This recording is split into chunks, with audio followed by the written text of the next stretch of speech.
Vandag se top stories. Christopher Panayiotou verskyn vandag in die hof. Die gesondheidsminister verduidelik sy fel anti-genadedood uitsprake. Hierdie Kaapse Ouma se kapingsdrama het 'n gelukkige einde. En ons het Vlekkie, die brildraande fietsry hondjie, opgespoor. Goeiemiddag, ek's Elma Smit. Christopher Panayiotou, die vermoorde baai se onderwyseres Jayde se man, het maandagoggend in die hof verskyn op 4 aanklagtes van moord, sameswering tot moord, sameswering tot ontvoering en roof met verswaarende omstandighede. Cara-Lee Scheun doen verslag. Christopher Panayiotou, die man van die vermoorde onderwyseres Jayde Panayiotou, het pas in die Landdroshof verskyn. In die volgepakte Landdroshof het Landdros Jan van der Westhuizen gevra dat die media asseblief die hof verlaat sodra die hof in sessie kom. Kort voordat die Landdros ingestap het Christopher ingestap met 'n netjies swart geklede pak en sy plek in die beskuldigde bank gaan neem. Daar is die saak uitgestel tot die 19de Junie hierdie jaar. Ek is Cara-Lee Scheun vir Netwerk 24. 'n derde verdagte is ook maandagoggend aangekeer en aanklagte word binnekort verwag. Terwyl die Hooggeregshof maandag in Pretoria redes verstrek het vir sy uitspraak verlede week ten gunste van 'n genadedood aansoek, het die minister van Gesondheid, Motsoaeledi, aan top stories verduidelik waarom sy ministerie daarteen appeleer. Motsoaeledi het groot kritiek ontlok nadat hy aan City Press gesê het dat die potensiaal vir die misbruik van genadedood te groot is. The possibility of abuse is not our main core reason. What will the legal profession say if somebody comes and says, in my tradition and culture, I don't want all those chemicals in my body, I want to be shot dead?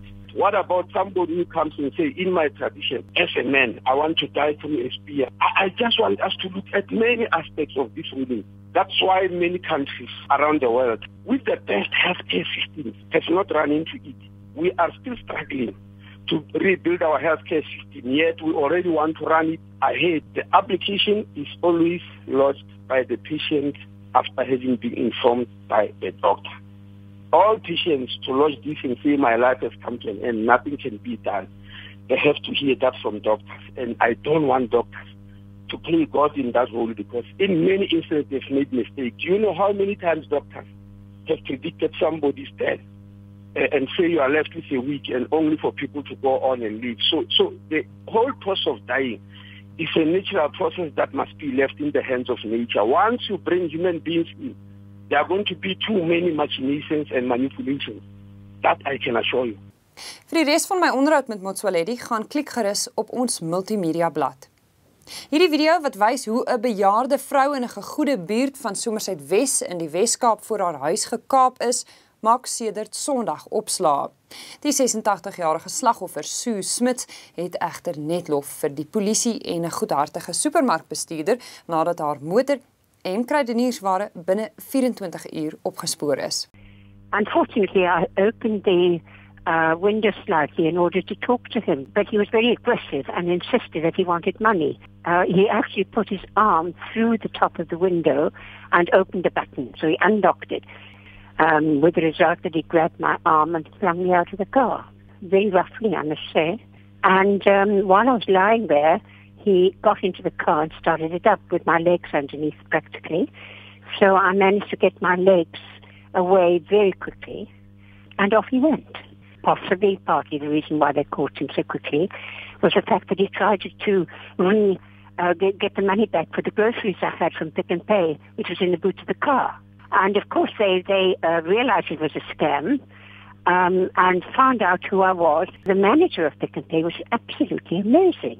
He came personally with his assistant with a bigger bunch of flowers and new groceries. Saamrygeleenthede soos die is buitengewoon. Top stories het vroeër vanjaar oor Johan Fourie en sy Malteser Vlekkie berig. Ons het hulle intussen in Brackenfell in die Weskaap opgespoor en blykbaar lê hulle elke dag 'n volle 18 kilometer so af. Ja, sê. Ek dan skud ek hom maar net so reg. As ek dan vlei reg.